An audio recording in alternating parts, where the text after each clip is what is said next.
الله وبركاته احمده ونصلي على رسوله الكريم اعوذ بالله من الشیطان الرجیم بسم اللہ الرحمن الرحیم۔ آج الحمدللہ ہمارے 5 روزے مکمل ہو چکے ہیں اور چھٹے روزے کی تیاری میں ہم نے آج نماز تراویح میں چھٹا پارہ سماعت فرمایا ہے۔ چھٹا پارہ اس کا پہلا پاؤ جو ہے، پہلا حصہ جو ہے، یہ سورۃ نساء کے بقیہ حصے پر مشتمل ہے اور آخری 3 پاؤ جو اس کا ہے وہ سورۃ المائدہ پر مشتمل ہے۔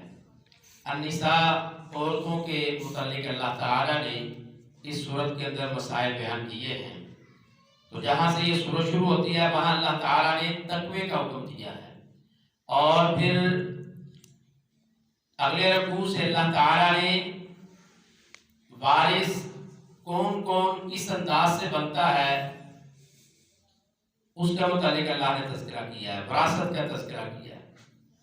اور پھر جیسے یہ اس پارہ شروع ہوتا ہے چھٹا پارہ، اللہ تعالیٰ نے اس میں ارشاد فرمایا ہے لا يحب اللہ الجہر بالسوء من القول۔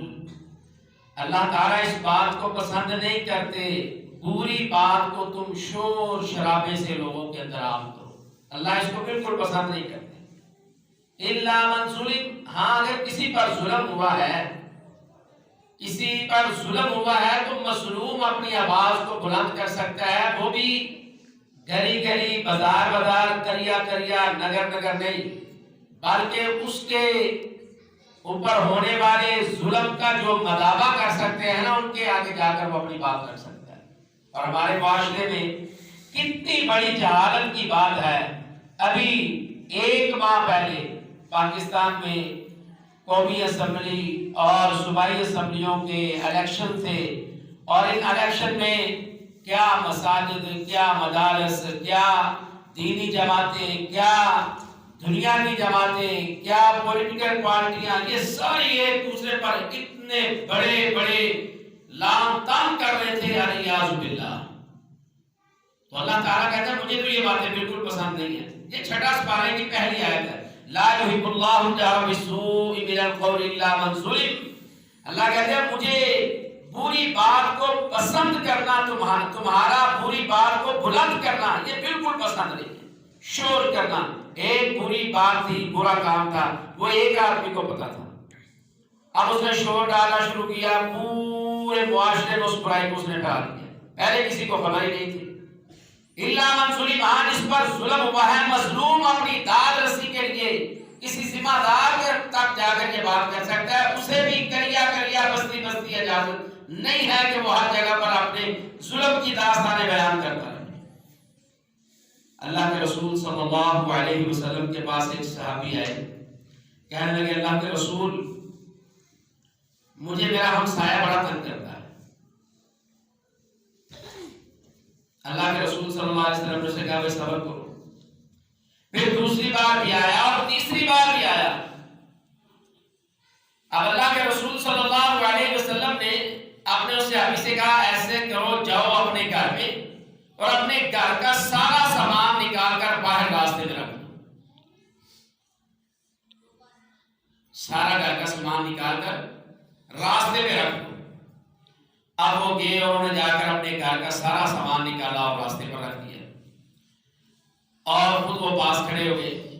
جو بھی راہ گزر وہاں سے گزرنے لگتا وہ پوچھتا بھائی کیا ہوا ہے؟ تو وہ کہتا بھائی میرے ہمسائے نے مجھے بڑا ستایا ہوا ہے، بڑا تنگ کیا ہوا ہے، اس نے تو میرے ناک میں دم کیا ہوا ہے۔ اب ہر گزرنے والا اس سے پوچھتا، اور ہر گزرنے والے کو وہ یہی کہتا کہ میرا ہمسایہ بڑا برا ہے، اس نے میرا جینا حرام کیا ہوا ہے۔ یہ باوجود اس سے میں نے بڑی دفعہ معذرت کی ہے، معاملات کو ختم کیا ہے، لیکن پھر یہ کوئی نہ کوئی بات شروع کر دیتا ہے، ہر وقت یہ مجھے برا بھلا اور تنگ کرتا رہتا ہے۔ ہر گزرنے والا جب یہ سنتا تو حدیث کے الفاظ ہیں کہ اس پر ہر گزرنے والا لعن طعن کرتا۔ اب جس کو یہ خبر ملتی کہ یہ اتنا تنگ ہوا ہے اس کا ہمسایہ کہ اس نے اپنا سامان نکال کر باہر رکھ دیا، اس کی زندگی اجیرت کر دی گئی ہے، تو جو بھی یہ دیکھتا اور سنتا وہ اس ہمسائے برا تھا، تنگ کرتا تھا، اس کو لام تنگ کرتا، برا بلا کہتا۔ اب جس نے ستایا ہوا تھا نا، وہ جس نے سامان باہر نکالا اس کے پاس آیا، کہتا بھائی میں آپ سے معافی مانگتا ہوں، میں آپ سے تمہاری مہربانی، اپنا سامان اپنے گھر میں رکھو، راستے میں رکھ کر ایک تو راستہ لوگوں کا بند کیا ہے، دوسرا میری ہر جگہ بےزتی ہو رہی ہے، لوگ مجھ پر لعن طعن کر رہے، ایسے کرو تم اپنا سامان اپنے گھر میں رکھو، آئندہ سے مجھ سے تجھے کوئی تکلیف نہیں پہنچے۔ ایسا شاندار رسول اللہ صلی اللہ علیہ وسلم نے اس کا علاج کیا، جھگڑا بھی نہ ہوا، معاملہ بھی نہ بگڑا اور درستگی بھی ہو گئی۔ آج بھی ہمارے معاشرے میں بغیر لڑائی کے، جنگ کے، ناراضگیوں کے یہ معاملات درست ہو سکتے ہیں اگر ہم ان کو سنجیدگی سے درست کرنا چاہیں۔ یہ جو پارہ ہے نا، چھٹا پارہ، اس کے اندر اللہ تعالیٰ نے خاندانی قوانین بیان کیے ہیں اور فوجداری نظام جو ہے اس کا تذکرہ کیا ہے، لیکن خوبصورتی اس میں کیا ہے؟ خوبصورتی اس میں یہ ہے کہ اللہ تعالیٰ نے فوجداری نظام، قوانین کا مطلب یہ ہے ملک کے معاملات کے بارے میں قوانین اللہ تعالیٰ نے نازل فرمائے، حاکم کے بارے میں اور حاکم کی جو رعایا ہے ان کے بارے میں، قرآن کے جو فیصلے ہیں، رسول اللہ صلی اللہ علیہ وسلم کے جو فیصلے ہیں، ان کو اللہ تعالیٰ نے اس میں تذکرہ کیا ہے۔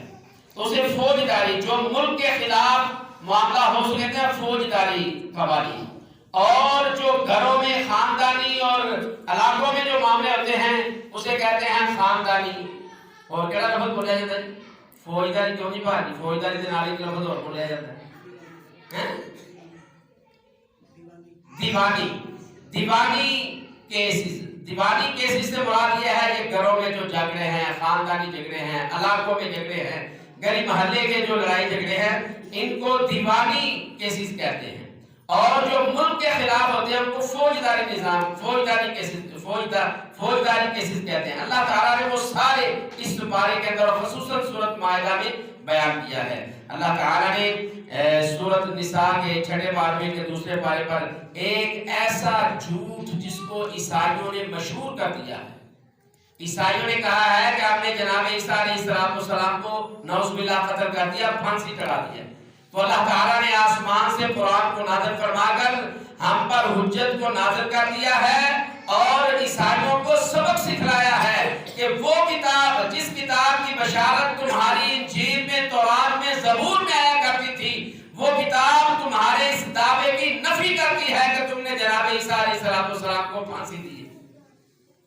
بل رفعہ اللہ الیہ، اللہ تعالیٰ نے جناب عیسیٰ علیہ السلام کو آسمان پر اٹھا لیا۔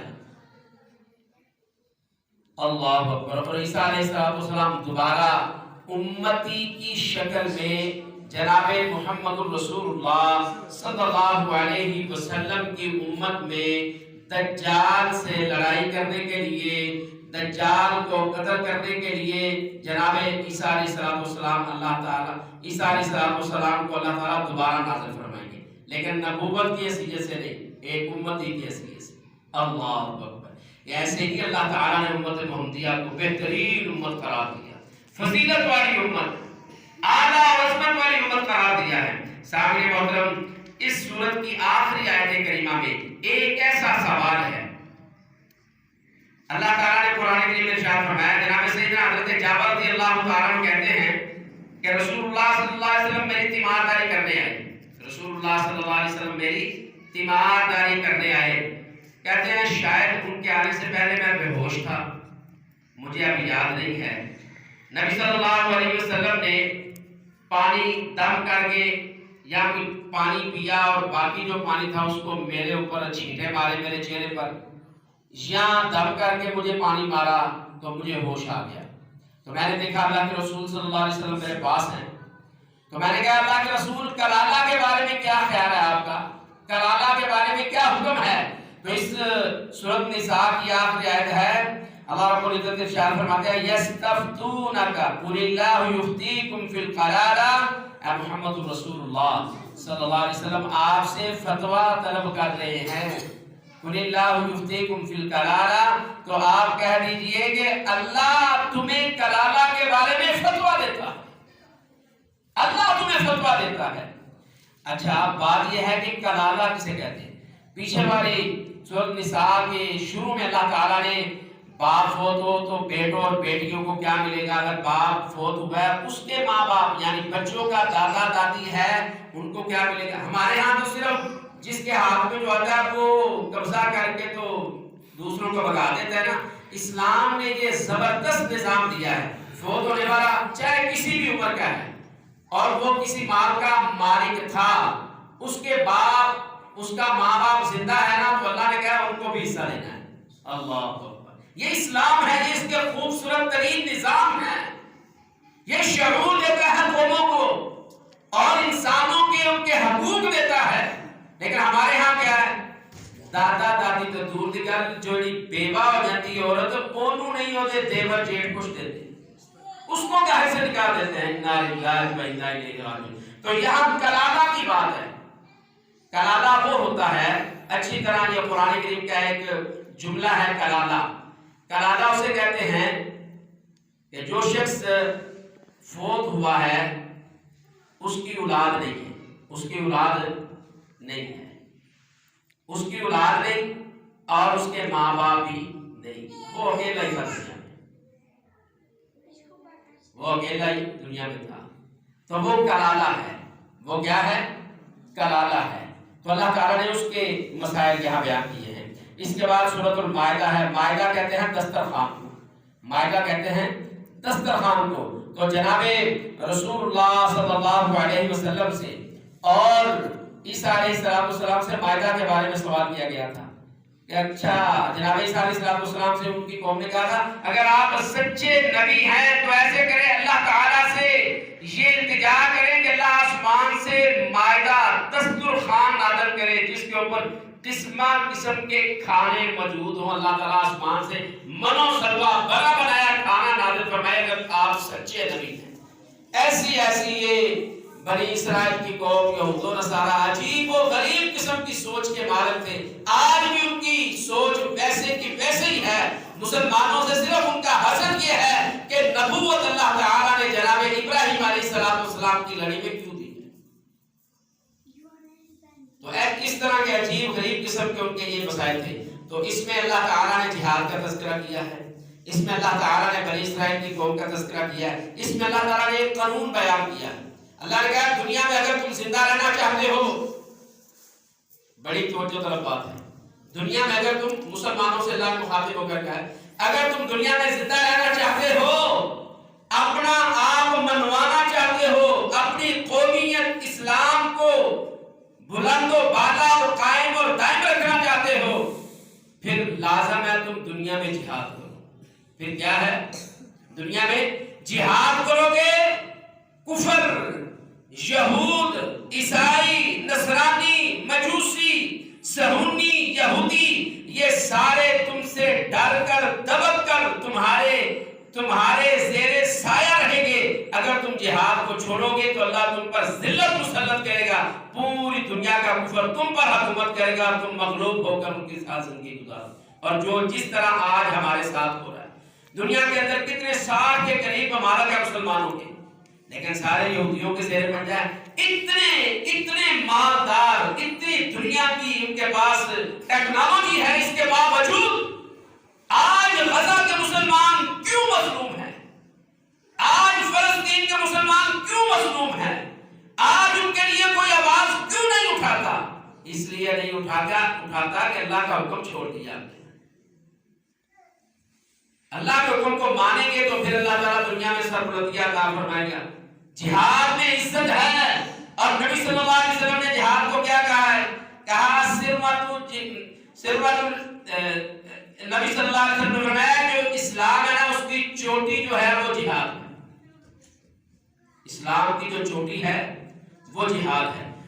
تو چوٹی کیا ہے؟ جو سب سے اوپر ہوتی ہے. جہاد سب سے اوپر ہوگا، اس کے نیچے نماز بھی قائم ہوگی، اس کے نیچے خلافت بھی ہوگی، اس کے نیچے اسلام کا قانون بھی ہوگا، اس کے نیچے مردوں کو ان کے حقوق ملیں گے، خواتین کو حقوق ملیں گے، جانوروں کو حقوق ملیں گے، انسانوں کے، دیوانوں کے، ہر چیز کے حقوق جہاد کی چھتری کے نیچے اللہ تعالیٰ سب کو عطا فرمائیں گے. ہم نے جہاد کو چھوڑا تو ذلت و رسوائی ہم دیکھ رہے ہیں. اللہ تعالیٰ مجھے اور آپ کو کتاب و سنت کی باتوں کو سن کر اس پر عمل پیرا ہونے کی توفیق عطا فرمائے۔ اس بارے میں بڑے سبق ہے، جس طرح پورا قرآن ہی اللہ تعالیٰ نے بطور نصیحت نازل کیا ہے۔ اللہ مجھے اور آپ کو کتاب و سنت کی باتوں کو سن کر اس پر عمل پیرا ہونے کی توفیق عطا فرمائے۔ رمضان سے پہلے بھی اور رمضان میں بھی، اور آج بھی اور گزرے ہوئے کل میں بھی، اور اس سے پہلے بھی روزانہ دوست احباب ہمارے نمازی، ہماری نمازن خواتین، اللہ تعالیٰ ان کی زندگیوں میں برکت نازل فرمائے، وہ باوجود اس کے کہ سحری اور افطاری کی تھکی ماندی اور گھر کے کام کاج کر کے یہ اس کے باوجود بھی اور قیام اللیل نماز تراویح کے لیے، خطبہ جمعہ کے لیے، درس کے لیے وقت نکالتی ہیں۔ یہ جتنا بھی ان کا ہم شکر ادا کرے وہ تھوڑا ہے، میرا رب ہی ان کو اس کا بدلہ اور صلہ عطا فرما سکتا ہے۔ وہ سب آنے والے کسی نہ کسی معاملے کی درخواست کرتے ہیں، کسی کی اولاد نہیں ہے، کسی کی اولاد نہیں ہے، کسی کے گھر میں پریشانی ہے، کوئی خود بیمار ہے، کسی کے گھروں میں پریشان ہے، کسی کے والدین بیمار ہیں، کسی کے رشتہ داروں میں بیمار ہیں، تو سارے دعا کی درخواست کرتے ہیں۔ تو الحمدللہ ہم جب بھی دعا کرتے ہیں ہم سب کے لیے دعا کرتے ہیں، سب کے لیے دعا کرتے ہیں۔ میرے ذہن میں جس نے مجھے کہا ہوتا ہے الحمدللہ وہ میرے ذہن میں ہیں، اگر ان کے نام لینے شروع کریں تو ایک لمبی فہرست ہے، لیکن ہم ان سب کے لیے دعا کرتے ہیں۔ اللہ تعالیٰ ان کی جائز ضروری حاجات کو اللہ تعالیٰ پوری فرمائے۔ تو اس لیے کوئی یہ نہ سمجھے کہ ہم نے کہا تھا اور ہمارا نام نہیں لیا گیا، نام نہ بھی لیں، اللہ میرا اللہ ہماری دعاؤں کو اپنی بارگاہ میں قبول فرما لے، اس سے بڑی اور کیا بات ہو سکتی ہے۔ ایسے ہی ضرورتوں کے متعلق بھی بتایا جاتا ہے اور پریشانیوں کے متعلق بھی بتایا جاتا ہے۔ تو ہم نے کل خطبے میں یہ بات سنی تھی، انما بشکو وحسنی اللہ، ہم اپنی بے بسی اور اپنی جتنے معاملات ہیں ان سب کی شکایت اور ان کی دردمندانہ اپیل جو ہے وہ ہم اپنے رب کے دربار میں پیش کرتے ہیں۔ اللهم صل على محمد وعلى ال محمد كما صليت على ابراهيم وعلى ال ابراهيم انك حميد مجيد اللهم بارك على محمد وعلى ال محمد كما باركت على ابراهيم وعلى ال ابراهيم انك حميد مجيد اللهم اياك نعبد واياك نستعين اللهم انت القوي ونحن الضعفاء انت الغني ونحن الفقراء اللهم اشف مرضانا ومرضى المسلمين اذهب الباس رب الناس واشف انت الشافي لا شفاء الا شفاءك شفاء لا يغادر سقما اللهم اشفنا واشف من اوصانا بالدعاء يا شافي الامراض اشف مرضانا ومرضى المسلمين اللهم اشفنا واشف من اوصانا بالدعاء الہ العالمین، جس نے ہمیں شفا کے لیے بیماروں کے لیے دعا کی درخواست کی ہے، اے اللہ ہم سب ان کے لیے دعا کرتے ہیں، اللہ تو ان سب بیماروں کو شفا کاملہ عاجلہ عطا فرما۔ اللہم اشفنا، اے اللہ تو ہمیں بھی شفا عطا فرما، واشف من اوصانا بالدعاء، اے اللہ ان بیماروں کو بھی شفا کاملہ عاجلہ عطا فرما جس کے لیے ہمیں دعا کی وصیت کی گئی ہے۔ اے اللہ آپ بیماروں کو شفا کاملہ عاجلہ عطا فرمانے والے ہیں، اے اللہ آپ ایسی صحت عطا فرما دیجئے، اے اللہ جس کے بعد جسم میں اللہ کسی قسم کی کوئی کمزوری باقی نہ رہے، اے اللہ روحانی طور پر صحت مندیاں عطا فرما، اے اللہ جسمانی طور پر صحت و عافیت تندرستی عطا فرما۔ الہ العالمین ہمارے گھروں میں جو بچے ہیں اللہ بوڑھے ہیں، اے اللہ ہماری بوڑھی مائیں ہیں اللہ عمر کی وجہ سے بڑھاپے کی وجہ سے اللہ جو بیمار ہیں کمزور ہیں، اے اللہ کمزوروں کو طاقت عطا فرما، اے اللہ بیماروں کو شفا کاملہ عاجلہ عطا فرما۔ الہ العالمین اے اللہ ہمارے والدین میں سے جو اس دنیا سے جا چکے ہیں، اے اللہ تیرے پاس آ چکے ہیں، اے اللہ ہم نے اپنے ہاتھوں سے ان کو دفن کر دیا، اے اللہ ایسے ہمارے رشتے، ایسے والدین، اے اللہ ایسے خون کے رشتے جن کی زندگی میں ہم ان کے جسم پر مٹی لگنا بھی پسند نہیں کرتے تھے، اے اللہ اپنے ہاتھوں سے تیرے سپرد کر دیا ہے، اے اللہ تو ان کی قبروں کو منور فرما، الہ العالمین ان کی قبروں کو تحت وسیع و عریض فرما، اے اللہ ان کی قبروں کو تحت نگاہ وسیع و عریض فرما۔ الہ العالمین ہمارے والدین جو تیرے پاس آ چکے ہیں، اے اللہ ان کے صغیرہ اور کبیرہ گناہوں کو معاف فرما۔ الہ العالمین پچھلے رمضان میں ہمارے ساتھ تھے، اللہ سحری اور افطاریوں میں ہمارے ساتھ تھے، اللہ ہماری صفوں میں ہمارے ساتھ نمازی بن کر اللہ کھڑے ہونے والے، رکوع اور سجدہ کرنے والے اللہ آج تیرے پاس آ چکے ہیں اللہ، تو ان کے ہمارے صالحات کو اپنی بارگاہ کے اندر قبول و منظور فرما۔ اللہ العالمین ان کے گناہوں سے نظر صرف کر دیجئے، اللہ درگزری فرما دیجئے۔ اللہم انکا عفو تحب العفو فاعف عنا، اللہ درگزری کرنے والے ہیں، اللہ معافی کو پسند کرنے والے ہیں اللہ، ہمارے ماں باپ سے اللہ ہم سے درگزری فرما دیجئے، اللہ ہمارے ماں باپ سے اللہ ان کو معاف فرما دیجئے۔ الہ العالمین ہمارے والدین میں سے جو آپ کے پاس آ چکے ہیں اللہ ان کی قبروں میں اللہ جنت کا لباس اور بستر ان کو مہیا فرما دیجئے۔ الہ العالمین ان کی قبروں کو جنت کے باغوں میں سے باغ بنا دیجئے۔ الہ العالمین اللہ ہم بھی نہیں جانتے ہم کب تک اس دنیا پر ہیں اللہ، ہمیں بھی اپنی زندگی کے ایک ایک لمحے کو اپنی فرما برداری اور رسول اللہ صلی اللہ علیہ وسلم کی اطاعت میں گزارنے کی توفیق عطا فرما۔ الہ العالمین ہمیں بھی جب موت آئے اے اللہ موت سے پہلے کلمہ توحید نصیب فرمانا، الہ العالمین ایمان اور توحید پر موت عطا فرمانا، اے اللہ ہمارے صالحہ پر ہمیں موت عطا فرمانا، الہ العالمین نافرمانی اور بغاوت سے ہمیں بچا لے، اے اللہ ہمیں زندہ رکھ دین پر، اے اللہ موت تو شہادت جیسی موت عطا فرما۔ الہ العالمین آپ رمضان مبارک کی ہر رات اپنے بندوں کو جہنم سے آزادیاں دیتے ہیں اللہ، آپ اپنے بندوں کو جہنم سے آزادیاں دیتے ہیں اللہ۔ رمضان کی چھٹی رات اللہ، رمضان کی چھٹی رات شروع ہے اے اللہ یہ رمضان ایسے ہی نہ گزر جائے اے اللہ، ہم گناہگاروں کو بھی جہنم سے آزادی نصیب فرما، اے اللہ ہماری گردنوں کو جہنم سے آزادی عطا فرما، اے اللہ ہماری پاؤں کو جہنم سے آزادی نصیب فرما، الہ العالمین ہمارے باپوں کو جہنم سے آزادی نصیب فرما، الہ العالمین ہماری عورتوں کو خواتین کو اے اللہ ہماری عورتوں کو خواتین کو بھی جہنم سے آزادی نصیب فرما، الہ العالمین ہمارے بچوں کو بھی جہنم سے آزادیاں نصیب فرما، اے اللہ ہماری بیٹیوں کو بھی جہنم سے آزادیاں نصیب فرما، الہ العالمین ہم سارے منگتے تیرے دربار کے فقیر ہیں اے اللہ، ہم تیرے دربار کے فقیر ہیں اللہ، تیرے علاوہ کوئی دے نہیں سکتا اے اللہ، تجھی بے نیاز ہو اے اللہ، کسی کو جواب بھی نہیں دینے کے پابند اے اللہ، ہم سب کو معاف فرما لیجیے اے اللہ، ہم سب کو جہنم سے آزادی عطا فرما دیجیے اے اللہ۔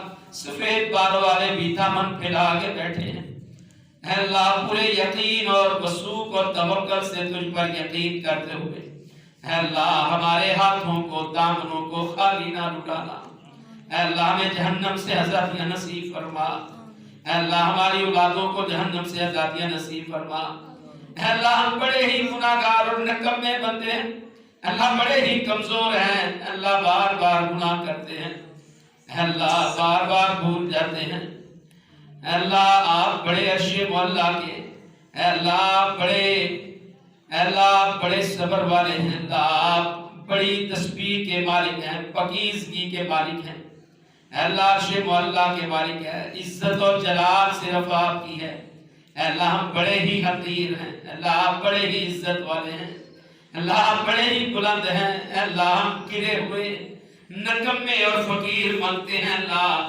ہمارے دامن اور ہاتھ خالی نہ لٹانا الہ العالمین، ہمارے اٹھے ہاتھوں کی لاج رکھ لینا اے اللہ، آپ کو اپنے پیارے پیارے ناموں کا واسطہ ہے اللہ، آپ کو عرش عظیم کا واسطہ ہے اللہ، عرش معلا کا واسطہ ہے اللہ، ہمیں خالی ہاتھ نہ لٹانا اللہ، ہمیں معاف فرما دے اے اللہ، ہمیں معاف فرما دے اے اللہ، آپ ہمیں معاف فرما دیجئے اے اللہ، ہماری اولادوں میں سے جو بے اولاد ہیں اے اللہ، ہمارے بیٹے اور بیٹیاں جو بے اولاد ہیں اللہ، ان کو نیک اور صالح زندگی والی اولاد عطا فرما الہ العالمین، جن کو اولاد سے نوازا ہے اللہ، ان کی اولادوں کو والدین کے لیے آنکھوں کی ٹھنڈک بنا اللہ، ہماری اولادوں کو نیک اور صالح اور فرما بردار بنا اللہ، ہماری اولادوں کو اپنے سامنے کھڑا ہونے والا بنا دے اللہ تیرے قرآن سے تیرے رسول صلی اللہ علیہ وسلم کی سینہ سے محبت کرنے والے بن جائے۔ اللہ ان کا لباس، ان کے چہرے، اللہ ان کا بیٹھنا اٹھنا تیرے نبی کے سنت کے مطابق ہو جائے۔ اے اللہ ہماری اولادوں کو نیک سارے بنا دے، اے اللہ ہماری اولادوں کو نیک اور سارے بنا دے۔ اے اللہ جن کی اولادیں نافرمان ہیں، اللہ ان اولادوں کو اپنے والدین کے لیے سکون کا سبب بنا۔ اے اللہ نافرمان اولادوں کو اے اللہ فرما بردار بنا۔ اے اللہ ہمارے بھائی بیٹے جو دیار غیر میں ہیں، بیرون ممالک میں، اللہ ان کی حفاظت فرما۔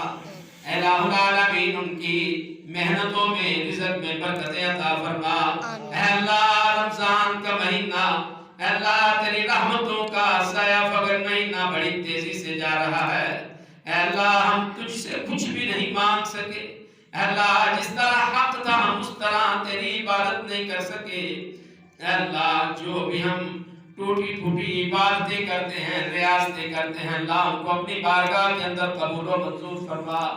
الہ العالمین نماز تراویح میں، قیام اللیل میں جو قرآن سنتے ہیں سناتے ہیں، اللہ اس کو ہمارے لیے نجات کا ذریعہ بنا۔ قرآن کو اللہ رمضان کو روزے کو قیامت کے دن ہمارے لیے سفارش کا سبب بنا۔ اے اللہ سفارش کا سبب بنانا۔ الہ العالمین اے اللہ اے اللہ اے اللہ بخش عظیم کے مالک ہے، لا کسی کو جواب دے نہیں ہے، لا یسأل عما یفعل وهم یسألون۔ اللہ آپ سے کوئی بھی نہیں پوچھ سکتا آپ کیا کرتے ہیں۔ اللہ آپ اپنے ایک ایک بندے سے پوچھ سکتے ہیں تو کیا کر رہا ہے۔ اللہ آپ اتنی عظیم شان کے مالک ہیں، اللہ آپ ہمیں معاف فرما دیں۔ اللہ ہمارے صغیرہ اور کبیرہ گناہوں کو معاف فرما۔ الہ العالمین غزہ کے مسلمانوں کی مدد فرما۔ الہ العالمین فلسطین کے مسلمانوں کی مدد فرما۔